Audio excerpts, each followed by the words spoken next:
Colombia is drowning in hippos, and the killer, dead drug lord, according to Guinness World Records, this is now the largest invasive species on the planet. 4 hippopotamuses were brought to Colombia in the early 1980s by drug lord Pablo Escobar, and after his death in 1993, they were left to roam free. What seemed like an exotic curiosity transformed into an unprecedented biological disaster. By 2019, their population had grown to approximately 100 individuals. And by 2024, that number exploded to nearly 200. These 3-ton giants are now terrorizing fishing communities, invading schoolyards, and poisoning rivers with their massive waste. Scientists estimate that if nothing is done, there could be 1,000 hippos by 2035, forever altering South America's ecosystems. So how did 4 African hippos become Colombia's worst nightmare? And can this invasion ever be stopped? Let's find out together. To understand how hippos ended up in South America, you need to know about one man, Pablo Escobar. In the 1980s, Escobar wasn't just a drug lord. He was one of the most powerful criminals in human history. His organization was responsible for an estimated 7,000 deaths and nearly toppled the democratic government of Colombia through assassinations, bribes, and intimidation. At his peak, he controlled about 80% of the cocaine entering the United States and had an estimated $3 billion fortune. That's over $8 billion in today's money. But Escobar had a strange obsession. He didn't just want money and power. He wanted to be loved. So in 1978, he purchased a massive 7.7 square mile estate called Hacienda Nápoles, located between Medellin and Bogotá, right along Colombia's longest river, the Magdalena. And he turned it into something bizarre. A private paradise, complete with swimming pools, man-made lakes, a sculpture garden, a car collection featuring classic vehicles, and his crown jewel, a private zoo. Not just any zoo. Escobar invited locals to visit his private zoo, which he built in the early 1980s. It's making himself look like a Robin Hood figure. He imported elephants from Africa, rhinos, giraffes, zebras, ostriches, kangaroos from Australia, exotic birds, and even dolphins for his artificial lakes. Locals loved it. Children from poor villages came to see animals they'd only seen in books. It was propaganda disguised as generosity. But the most dangerous animals in his collection? The hippos. In 1981, 4 hippos, 3 females and 1 male, were imported by Escobar to his private menagerie, most likely from a wildlife breeding center in Dallas, Texas. At the time, no one thought much of it. After all, Escobar had dozens of exotic animals. For hippos seemed harmless compared to elephants and rhinos, right? Wrong. Dead wrong. Hippos, you see, are not like other zoo animals. They're not gentle giants. In Africa, hippos kill an estimated 500 people every year, more than lions, crocodiles, and hyenas combined. They're territorial, aggressive, and deceptively fast. On land, they can run at speeds of up to 30 miles per hour. In water, they're even more dangerous. And here's the kicker. Escobar's hippos were about to discover paradise. In December 1993, Escobar was shot dead by Colombian police during a rooftop shootout in Medellin. His empire crumbled overnight. Hacienda Nápoles was seized by the government and eventually turned into a tourist attraction. Most of the exotic animals were relocated to zoos or died, except the hippos. The hippos were too difficult to move, too dangerous to approach, and frankly, no one thought they'd survive long in the wild anyway, so they were left behind. Alone. Free to roam. And that's when the nightmare began. Here's what no one anticipated. Colombia is hippo heaven. Near native Africa, hippo populations are kept in check by droughts. Predators like lions and crocodiles in competition for territory. But in Colombia, none of those things exist. After Escobar's death in 1993, the animals were left uncontrolled, escaped to nearby rivers, and began to reproduce freely. The Magdalena River basin offered endless water, abundant vegetation, and a warm, humid climate perfect for breeding. No natural predators and no dry seasons to limit reproduction. The hippos did what hippos do best. They multiplied. By 2007, the animals had multiplied to 16 and had taken to roaming the area for food in the nearby Magdalena River. By 2014, there were 40. The estimated population in December 2019 was around 90 to 120, with their range covering around 2,250 square kilometers, about 870 square miles. And here's the terrifying part. Colombian hippos reach sexual maturity earlier than African hippos. In Africa, hippos typically start breeding around age 7 to 9. In Colombia, they're breeding at age 3 to 4. That means faster reproduction and exponential population growth. By 2023, the population had exploded to between 181 and 215 individuals.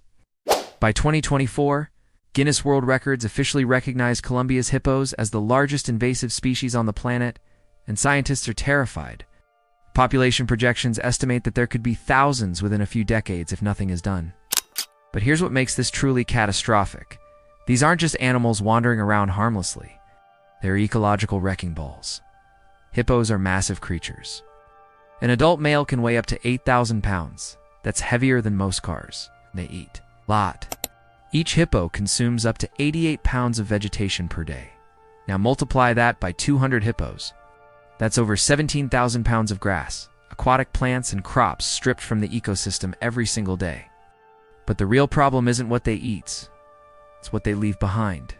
Hippos have a unique behavior pattern. They spend their days wallowing in rivers and lakes to stay cool, and at night they emerge onto land to graze. Then they return to the water and defecate. Massively.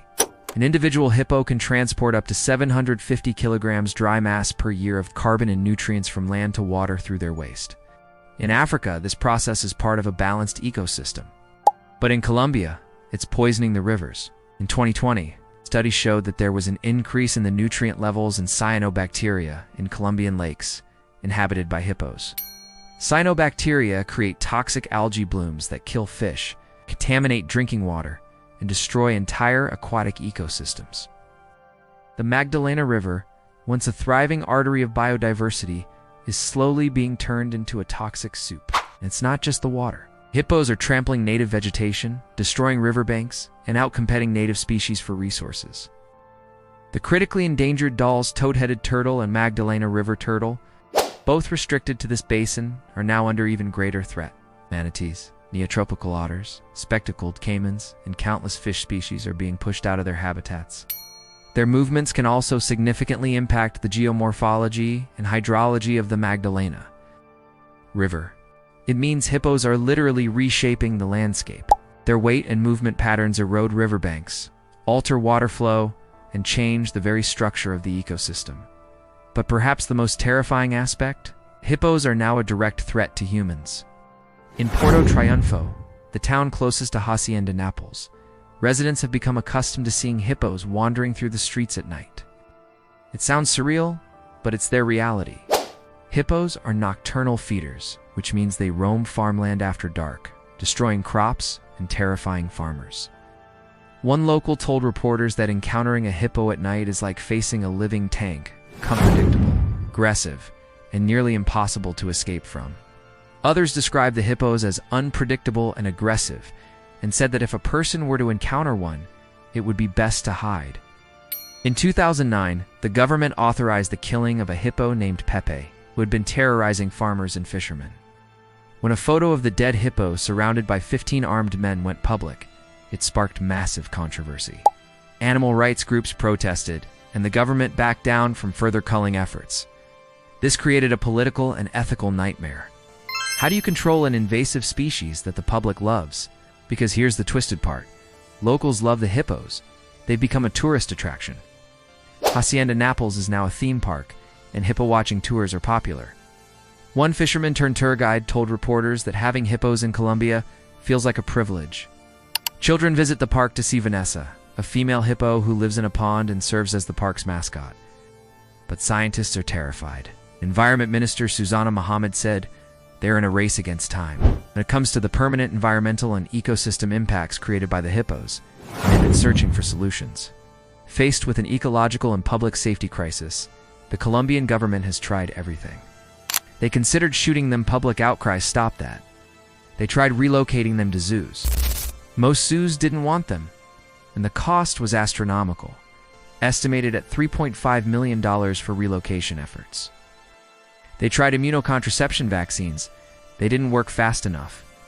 So finally, they turned to the only option left: surgical sterilization. In November 2023, Colombia announced a three-pronged plan to control the population through surgical sterilization, transfer to other countries, and possibly euthanasia.